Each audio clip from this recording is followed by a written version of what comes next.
Coucou les amis, c'est Amélie, j'espère que vous allez bien. Aujourd'hui, on se retrouve pour comprendre pourquoi on se met la pression et surtout comment on peut arrêter de se mettre la pression.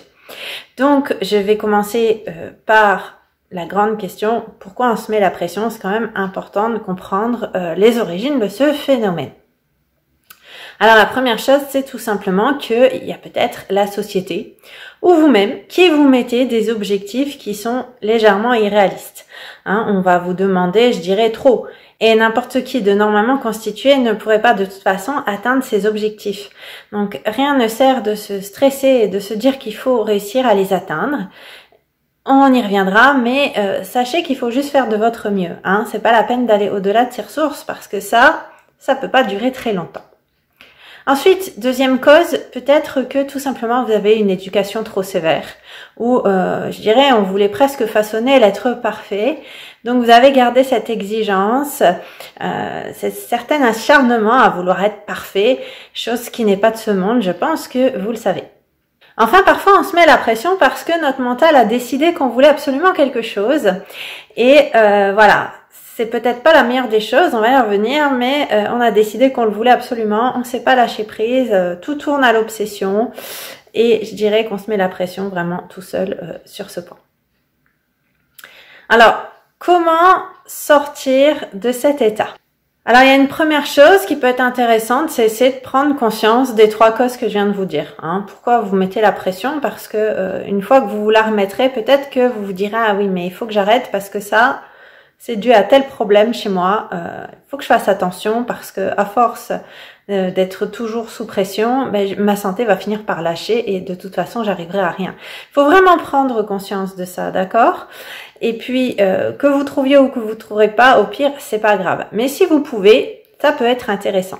Après, il y a vraiment, je dirais, des petites choses très concrètes par contre qui seront vraiment efficaces. Et là, c'est impératif par contre d'essayer de s'approprier ces choses-là. Donc on l'a vu tout à l'heure, ne pas vous fixer d'objectifs irréalisables, parce que ça, je dirais que même Superman, à la limite, il n'y arriverait pas. Maintenant, c'est vrai que ça peut être compliqué à gérer si vous êtes dans un travail où on vous met des objectifs irréalisables. On va franchement vous mettre la pression, sauf que c'est irréalisable. Donc ça, il faut vraiment en prendre conscience. Et quoi qu'il arrive, eh bien, faites de votre mieux.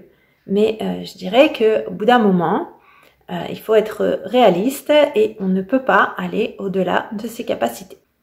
Ensuite, si vous voulez absolument quelque chose, il faut comprendre qu'il faut peut-être lâcher prise. Il y a une vidéo à ce sujet sur la chaîne. C'est très important de comprendre que parfois notre mental veut quelque chose, on est persuadé que c'est pour notre bien, que c'est fondamental, nécessaire, mais peut-être que c'est pas la meilleure chose pour vous en fait. Mais vous le savez pas parce que le mental par rapport à ça il ne fait pas trop de discernement. Et puis évidemment que vous pouvez mettre quand même en œuvre les choses pour avoir ce que vous souhaitez, mais il faut pas que ça tourne à l'obsession ou à l'acharnement. L'autre point, ça fait un peu résonance à ce que je viens de vous dire tout à l'heure, vraiment comprendre que nul n'est parfait. Et même si vous avez ce problème d'être très exigeant avec vous, parce qu'on l'a peut-être été un peu trop avec vous lorsque vous étiez jeune, eh bien comprendre que tout ça c'est une chimère. Alors après, il y a aussi parfois des images qu'on va vous montrer ou dans les films, une certaine image de la perfection, mais en réalité elle n'existe pas. Ça, je crois quand même que tout le monde le sait. Donc peu importe les apparences ou ce qu'on vous fait un peu croire de manière inconsciente, même dans des films, des émissions, nul n'est parfait et ça, il faut bien l'avoir en tête.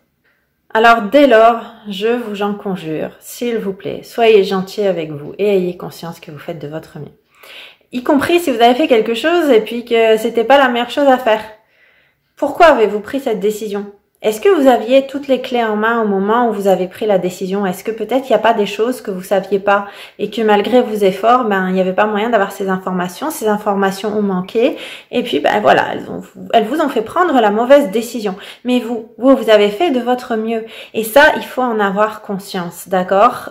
Tant que vous faites le maximum, eh bien ensuite, je dirais que c'est aussi un petit peu les circonstances, mais clairement, il ne faut pas être en colère après soi.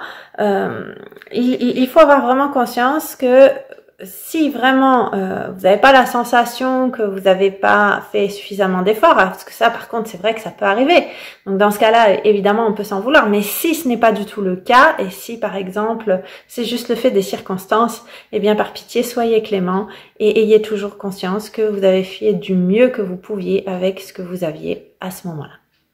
Avant-dernier point, arrêtez de regarder les autres, parce que quand on regarde les autres, on croit toujours qu'ils sont plus parfaits ou que tout va mieux pour eux, parce que c'est comme ça, ce sont les apparences, elles sont trompeuses, c'est pas pour rien qu'on le dit.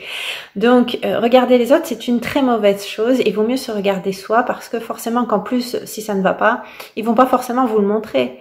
Donc ne pas se fier aux apparences, la meilleure façon, c'est de rester concentré sur soi. Et justement, comme vous allez rester concentré sur vous, eh bien, il va falloir apprendre à aller à votre rythme. Et ça, ce n'est pas évident parce qu'on nous apprend à aller à 100 à l'heure, à devoir faire vite, mieux, toujours plus vite. Non, mais c'est vrai qu'au départ, quand on n'a pas l'habitude, c'est pas facile. Seulement, le jour où vous réussirez à trouver ça, vous vous rendrez compte que vraiment, vous n'arriverez vraiment pas à comprendre pourquoi vous ne vous écoutiez pas et pourquoi vous vouliez aller trop vite. Au final, votre corps, il a un rythme et il n'est pas si rapide que ça. Et si vous voulez vous écouter, c'est pareil. Il vous faut un petit peu de temps aussi pour faire les choses. Donc, apprendre à s'écouter, évidemment, c'est un long travail, mais c'est vraiment quelque chose qui vaut le coup. Et puis, apprendre donc à lever le pied, tout simplement. Et bien voilà pour ces quelques conseils. J'espère qu'ils vous sont profitables, que ça a résonné en vous et que ça vous sera donc utile si jamais vous êtes du genre à vous mettre encore beaucoup la pression. Après, je dis pas que c'est facile à 100%, on est tous pareils avec nos difficultés parfois à gérer qui font qu'on peut être tenté de se la mettre, mais sans vraiment des habitudes à prendre et vraiment ce qui va loin ménage sa monture. Donc apprendre à lever le pied, c'est vraiment important. Apprendre à être plus doux avec soi, c'est aussi important pour toutes les raisons que je vous ai dites. Alors si malgré tout cette vidéo n'a pas été suffisante parce qu'en ce moment vous avez une période difficile à gérer, parce que vous êtes en train de chercher votre mission de vie ou tout autre domaine qui relève du développement personnel, eh bien n'hésitez pas à me solliciter pour une séance ou éventuellement à rejoindre les ateliers mensuels du développement personnel. Je vous mets les liens et descriptifs en descriptif de cette vidéo. Merci beaucoup et à bientôt pour d'autres vidéos.